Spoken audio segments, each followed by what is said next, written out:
வணக்கம் நண்பர்களே, இது உங்கள் தாரணி டிஎன்பிஎஸ்சி. நம்ம சேனலில் போட்டித் தேர்வு நோக்கில் வினாவிடைகள் பார்த்துட்டு வரோம். இன்றைக்கி பார்த்தோம் அப்படின்னா 6ஆம் வகுப்பு டேர்ம் 2. ஸோ 2ஆம் பருவத்தில் இருந்து குடிமையியல் பகுதி, அதாவது பாலிட்டியில் இருந்து ஒரு முக்கியமான 30 வினாக்கள் பார்க்கலாம் வாங்க. ஸோ இதே மாதிரி இம்பார்ட்டண்டான வீடியோவுக்கு மறக்காம நம்மளுடைய சேனலை சப்ஸ்கிரைப் பண்ணிக்கோங்க.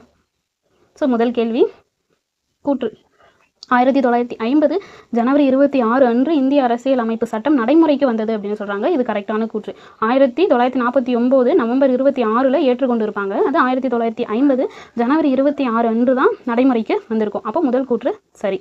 2, 1930 லாகூர் காங்கிரஸ் மாநாட்டில் முழு சுயராஜ்யம், அதாவது பூரண சுயராஜ்யம் அடைவதே இலக்கு என்று தீர்மானம் நிறைவேற்றப்பட்ட நாளை நினைவு கூறவே இந்நாள் தேர்ந்தெடுக்கப்பட்டது அப்படின்னு சொல்கிறாங்க. ஸோ இதுவுமே சரியானது. அப்போ கூற்று காரணம் இரண்டும் சரி. கூற்று காரணத்தை விளக்குகிறது எங்கே இருக்கு பாருங்க, ஆப்ஷன் சி. ஓகேவா, கூற்று காரணம் இரண்டும் சரி. ஆறானது ஏவுக்கான சரியான விளக்கமாகும். அரசியலமைப்பு சட்டத்தை உருவாக்கும் நோக்கில் எத்தனை உறுப்பினர்களை கொண்ட அரசியலமைப்பு நிர்ணய மன்றம் உருவாக்கப்பட்டது அப்படின்னு கேட்டிருக்காங்க. ஸோ 389 உறுப்பினர்களை கொண்ட அரசியலமைப்பு நிர்ணய மன்றம் உருவாக்கப்பட்டிருக்கும். இதில் 15 உறுப்பினர்கள் பெண் உறுப்பினர்களாக இருந்திருப்பாங்க. ஓகேவா, ஆப்ஷன் பி வந்து கரெக்ட் ஆன்சர். அடுத்த கேள்வி, அரசியலமைப்பு நிர்ணய மன்றத்தில் இடம்பெற்றிருந்த பெண் உறுப்பினர்களின் எண்ணிக்கை இப்போ தான் பார்த்தோமா, மொத்தம் 389 பேர். அதில் 15 பேர் பெண் உறுப்பினர்கள் இடம்பெற்றிருந்திருப்பாங்க. அரசியலமைப்பு சட்ட வரைவு குழுவின் தலைவராக நியமிக்கப்பட்டவர் யார் அப்படின்னு கேட்டிருக்காங்க. ஸோ சட்ட வரைவு குழு அப்படின்னு பார்த்தோம்னா இது மொத்தம் 7 உறுப்பினர்கள் இருந்திருப்பாங்க. அதற்கு தலைவராக நியமிக்கப்பட்டவர் யார் அப்படின்னா டாக்டர் BR அம்பேத்கர் அவர்கள் தலைவராக இருந்திருப்பாங்க. BN ராவ் அவர்கள் ஆலோசகராக இருந்திருப்பாங்க. ஓகேவா, அடுத்து கூற்றியே. BR அம்பேத்கர் இந்திய அரசியலமைப்பு சட்டத்தின் தந்தை என்று அழைக்கப்படுகிறார். சரி. இவர் அரசியலமைப்பு சட்ட வரைவு குழுவின் தலைவராக இருந்து இந்திய அரசியலமைப்பு சட்டத்தை உருவாக்கிய முதன்மை சிற்பி ஆவார். ஸோ இந்த கூற்றுமே கரெக்ட். ஓகேவா, ஸோ கூற்று ஏவும் கரெக்ட், கூற்றும் கரெக்டு, அதற்கான காரணமுமே கரெக்டு. ஸோ காரணம் கூற்றுக்கான சரியான விளக்கமாகவும் இருக்குது. அப்புறம் ஆப்ஷன் பி வந்து சரியான ஆன்சர். ஏ மற்றும் 6 இரண்டும் சரி. 6 என்பது ஏவுக்கான சரியான விளக்கம் அப்படிங்கிறது சரியானது. 6வது கேள்வி, இந்திய அரசியலமைப்பு சட்டம் இறுதியாக ஏற்றுக்கொள்ளப்பட்ட நாள் எது அப்படின்னு கேட்டிருக்காங்க. ஸோ அப்போ அரசியலமைப்பு சட்டத்தை என்னைக்கு ஏற்றுக்கிட்டாங்க அப்படின்னா 1949 நவம்பர் 26. இதை தான் நம்ம என்ன பண்ணுறோம், சட்ட தினமாக அனுசரிக்கிறோம், நவம்பர் 26. ஓகேவா, அது நடைமுறைப்படுத்தப்பட்டது தான் 1950 ஜனவரி 26. அது நம்மளுடைய குடியரசு தினம். ஓகேவா, ஏற்றுக்கொள்ளப்பட்டது 1949 நவம்பர் 26 அன்று ஏற்றுக்கொள்ளப்பட்டிருக்கும். அரசியலமைப்பு சட்டம் உருவான போது அது இடம்பெற்றிருந்த உறுப்புகள், பகுதிகள் மற்றும் அட்டவணைகள் இப்போ வந்து நிறைய இருக்கு. 460க்கு மேலே இருக்கு, 25 பகுதிகள் இருக்கு, 12 அட்டவணைகள் இருக்கு. ஆனால் அது உருவாக்கப்பட்டப்போ அதில் எத்தனை இருக்கு அப்படின்னு கேட்டிருக்காங்க. ஸோ 395 உறுப்புகள், 22 பகுதிகள், 8 அட்டவணைகள் அப்படிங்கிறது அது உருவாக்கப்பட்டப்போ அதில் இருந்திருக்கும். இந்திய அரசியலமைப்பு சட்டத்தை முழுமையாக எழுதி முடிக்க எடுத்துக்கொள்ளப்பட்ட காலம் எவ்வளவு? அதாவது 60 நாடுகளில் ஆராய்ஞ்சு 64 லட்சம் செலவு பண்ணி எழுதியிருப்பாங்க இல்லையா. ஸோ எத்தனை நாளில் எழுதி முடிக்கப்பட்டது அப்படிங்கிறது கேட்டிருக்காங்க. ஸோ 2 ஆண்டுகளாயிருக்கும், 11 மாதங்கள், 18 நாட்கள், கிட்டத்தட்ட 3 வருஷம் ஆயிருக்கும். ஓகேவா, 2 ஆண்டுகள், 11 மாதங்கள் மற்றும் 18 நாட்கள். பின்வரும் கூற்றுகளை ஆராய்க. இந்திய அரசியலமைப்பு சட்டம் ஒரு நெகிழ்வற்ற தன்மையை கொண்டது. இந்திய அரசியலமைப்பு சட்டமானது நெகிழ்வற்ற தன்மையை கொண்டது, அதாவது கிடையாது, நெகிழும் தன்மையையும் கொண்டதாக தான் இருக்கும். தவறு இது. ஸோ இது உலகின் நீளமான எழுதப்பட்ட அரசியலமைப்பு சட்டம் அப்படிங்கிறது மிகச் சரியானது. இது நாடாளுமன்ற ஆட்சி முறையை வழங்குகிறது. ஆமாம், நம்ம வந்து நாடாளுமன்ற ஆட்சி முறை. அப்போது 2 மற்றும் 3 சரி. ஆப்ஷன் சியில் இருக்குது. 2 மற்றும் 3 சரி, 1 வந்து தவறானது. அரசியலமைப்பு சட்ட முன்னுரை என்பது எதனை பற்றி விளக்குகிறது? ஸோ அரசியலமைப்பு சட்டத்துடைய முன்னுரையானது எதை பற்றி விளக்குகிறது அப்படின்னு கேட்டிருக்காங்க. ஸோ நம்ம அரசியலமைப்பு சட்டம் வந்து அதோடைய கொள்கைகள், குறிக்கோள்கள் மற்றும் அதோடைய லட்சியத்தை பற்றி சொல்லுது. ஓகேவா, முன்னுரை அப்படிங்கிறது கொள்கைகள், குறிக்கோள்கள் மற்றும் அதோடைய லட்சியம் பற்றி குறிப்பிடுகிறது. 11வது கேள்வி, கூற்று ஏ. இந்தியா ஒரு இறையாண்மை கொண்ட நாடு. ஆமாம், கரெக்ட். இந்தியா வந்து இறையாண்மை கொண்ட நாடு. முகவரியில் இடம்பெற்றிருக்கும் இல்லையா, இறையாண்மை கொண்ட சமதர்ம சமய சார்பற்ற மக்களாட்சி குடியரசு. ஓகேவா, இந்தியாவிற்கு என்று ஒரு அரசு மதம் கிடையாது. இந்தியா வந்து மதச்சார்பற்ற நாடு. இந்தியாவுக்கு என்று தனியாக ஒரு அரசு மதம் கிடையாது. இந்தியா என்பது ஒரு மதச்சார்பற்ற நாடு. அப்போ கூற்று ஏ சரி, காரணம் 6 வந்து தவறு. ஆப்ஷன் எங்கே இருக்கு பாருங்க, 7 இருக்கு. ஓகேவா, ஸோ ஏ சரி, 6 தவறு.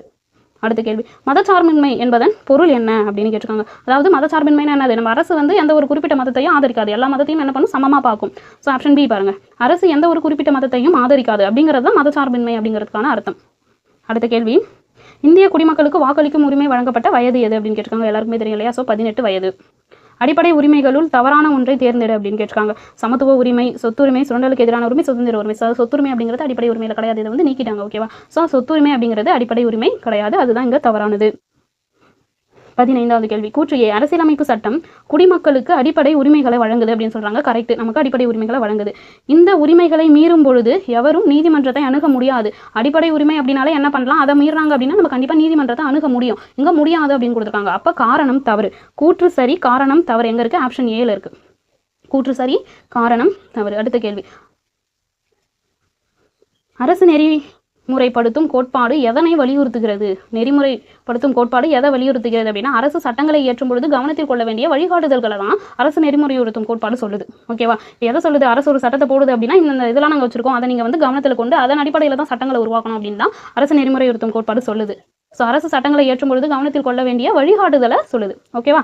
அடுத்த கேள்வி, இந்திய அரசியலமைப்பு சட்டத்தில் தற்பொழுது எத்தனை அடிப்படை உரிமைகள் இருக்குது அப்படின்னு கேட்டிருக்காங்க. ஸ்டார்டிங்கில் 7 அடிப்படை உரிமைகள் இருந்திருக்கும். இப்போ பார்த்தோம் அப்படின்னா 6 அடிப்படை உரிமைகள் இருக்குது. ஓகேவா? சொத்துரிமையை நீக்கியிருப்பான். ஓகேவா? இந்திய அரசியலமைப்பு சட்டத்தில் தற்பொழுது எத்தனை அடிப்படை உரிமைகள் இருக்குது? 6 அடிப்படை உரிமைகள் இடம்பெற்றிருக்கு. பின்வருவனவற்றில் எது அடிப்படை கடமை அல்ல? எது அடிப்படை கடமையில் வரலை அப்படின்னு கேட்டிருக்காங்க. தேசிய கொடியை மதிக்கிறது கடமை தான். வன்முறையை தவிர்க்கிறது, தேர்தலில் வாக்களிக்கிறது அடிப்படை கடமையில் இல்லை. ஓகேவா? இது வந்து ஒரு சட்டப்பூர்வ உரிமை. ஓகேவா? இது அடிப்படை கடமையில நமக்கு சொல்லலை. ஆனால் வாக்களிக்கிறது அப்படிங்கிறது ஒரு சட்டப்பூர்வமாக எல்லாருக்கும் இருக்கிற ஒரு உரிமை. பொது சொத்தை பாதுகாத்தல் அப்படிங்கிறது அடிப்படை கடமையில நமக்கு சொல்லியிருப்பாங்க. தேர்தலில் வாக்களிக்கிறது அப்படிங்கிறது அடிப்படை கடமையின் கீழே வராது. ஓகேவா?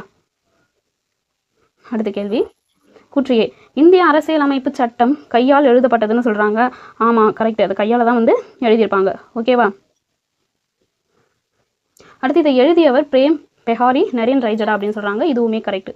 ஓகேவா? ஸோ ரெண்டுமே இதில் வந்து கரெக்ட். ஏ மற்றும் ஆர் இரண்டுமே சரி. கையால் இவங்க தான் எழுதியிருப்பாங்க. ஓகேவா? அடுத்து பொறுத்துக. சட்டத்தின் தந்தை அப்படின்னு அழைக்கப்படுறவர் யார் அப்படின்னு கேட்டிருக்காங்க. So BR Ambedkar. ஸோ 1க்கு ஆவண்ணா. ஓகேவா? நிர்ணய மன்ற தலைவர் யார் அப்படின்னு கேட்டிருக்காங்க. ஸோ டாக்டர் ராஜேந்திர பிரசாத் அவர்கள் தான் நிர்ணய மன்றத்துடைய தலைவராக இருந்திருப்பாங்க. முதல் பிரதமர் யார்? ஜவஹர்லால் நேரு அவர்கள் தான் முதல் பிரதமர். இரும்பு மனிதர் சர்தார் வல்லபாய் பட்டேல். ஸோ இந்த ஆப்ஷனில் இருக்குது அப்படின்னு பார்த்தோன்னா ஆப்ஷன் ஏவில் இடம்பெற்றிருக்கு. ஓகேவா? அடுத்த கேள்வி, ஜனநாயகம் என்ற சொல் எதை குறிப்பிடுகிறது அப்படின்னு கேட்டிருக்காங்க. ஸோ ஜனநாயகம்னா மக்களாட்சி அப்படின்னு சொல்லலாம். ஓகேவா? என்ற சொல் எதை குறிப்பிடுகிறது அப்படின்னு வந்து கேட்குறாங்க. ஜனநாயகம் அப்படின்றது நம்ம மக்களுக்கு, அதாவது மக்களாட்சி, டெமோக்ரஸினா மக்களாட்சின்னு சொல்லுவாங்க, அது ஜனநாயகம்னு சொல்லலாம். ஸோ மக்களால் தேர்ந்தெடுக்கப்படுற ஆட்சியை தான் நம்ம மக்களுக்காக மக்களை தேர்ந்தெடுக்கிற ஆட்சியை தான் மக்களாட்சி அப்படின்னு சொல்கிறோம். அப்போ அது மக்களுக்கு இருக்கிற அதிகாரத்தை தான் குறிக்கிறது. ஓகேவா? ஜனநாயகம் அதாவது மக்களாட்சி, டெமோக்ரஸி அப்படிங்கிறது மக்களுக்கு இருக்கக்கூடிய அதிகாரத்தை குறிக்கின்ற ஒரு சொல்லாக இருக்குது. இந்திய அரசியலமைப்பு நிர்ணய மன்றத்துடைய தற்காலிக தலைவராக யார் இருந்தா? அதாவது தற்காலிக தலைவர்னு சொல்லலாம், அப்படின்னா முதல் தலைவர்னு சொல்லலாம். யார் அப்படின்னா சச்சிதானந்த சின்ஹா அவர்கள் இருந்திருப்பாங்க. அவங்களுக்கு அப்புறம் தான் நிரந்தர தலைவராக ராஜேந்திர பிரசாத் அவர்கள் வந்திருப்பாங்க.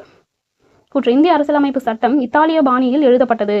இந்திய அரசியலமைப்பு சட்டமானது இத்தாலிய பாணியில் எழுதப்பட்டதுன்னு சொல்கிறாங்க. ஆமாம், கரெக்ட். கையால் எழுதியிருப்பாங்க, இத்தாலிய பாணியில் தான் எழுதியிருப்பாங்க. இதன் அசல் பிரதிகள் நாடாளுமன்ற நூலகத்தில் ஹீலியம் வாயு நிரப்பப்பட்ட பெட்டியில் வைக்கப்பட்டிருக்கு அப்படின்னு சொல்கிறாங்க. ஸோ இதுவுமே கரெக்ட். ஓகேவா? நம்மளுடைய அரசியலமைப்போட உண்மையான படிவம் எங்கே இருக்குது? நம்மளுடைய நாடாளுமன்றத்தில் ஹீலியம் வாயு நிரப்பப்பட்ட நூலகத்தில் வச்சுருக்காங்க. ஓகேவா? ஸோ அப்போ ரெண்டுமே சரி. எங்கே இருக்குது? சி.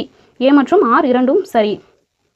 24வது கேள்வி, இந்திய அரசியலமைப்பு சட்டத்தின் முன்னுரையில் காணப்படும் வரிசை. ஸோ இறையாண்மை மிக்க சமதர்ம சமய சார்பற்ற மக்களாட்சி குடியரசு அப்படிங்கிறது தான் சரியானது. ஆப்ஷன் பி, இறையாண்மை மிக்க சமதர்ம மத சார்பற்ற மக்களாட்சி குடியரசு அப்படிங்கிறது தான் சரி. ஓகேவா? அடுத்த கேள்வி, பின்வரும் கூற்றுகளில் எது தவறானது அப்படின்னு கேட்டிருக்காங்க. பின்வரும் கூற்றுகளில் எது தவறானது அப்படின்னு கேட்டிருக்காங்க. அரசியலமைப்பு 60 நாடு சட்டங்களை முன்மாதிரியாக கொண்டு எழுதப்பட்டது அப்படிங்கிறது கரெக்ட். வரைவு குழுவில் மொத்தம் 8 உறுப்பினர் சொல்றாங்க. ஆல்ரெடி பார்த்தோம் இல்லையா, 7 உறுப்பினர்கள் தான். அப்போ இது தவறு. அரசியலமைப்பு நிர்ணய மன்றத்தின் இறுதி கூட்டம் 1950 ஜனவரி 26 அன்று நடைபெற்றதுங்கிறது கரெக்ட். 64 லட்சம் ரூபாய் செலவானது அப்படிங்கிறதுமே கரெக்ட். அப்போ சி, ஆப்ஷன் பி வந்து தவறானது. ஓகேவா? 7 உறுப்பினர்கள் தான் அதில் இடம்பெற்றிருந்திருப்பாங்க. அடுத்த கேள்வி, இறையாண்மை என்பது எதை குறிக்கிறது?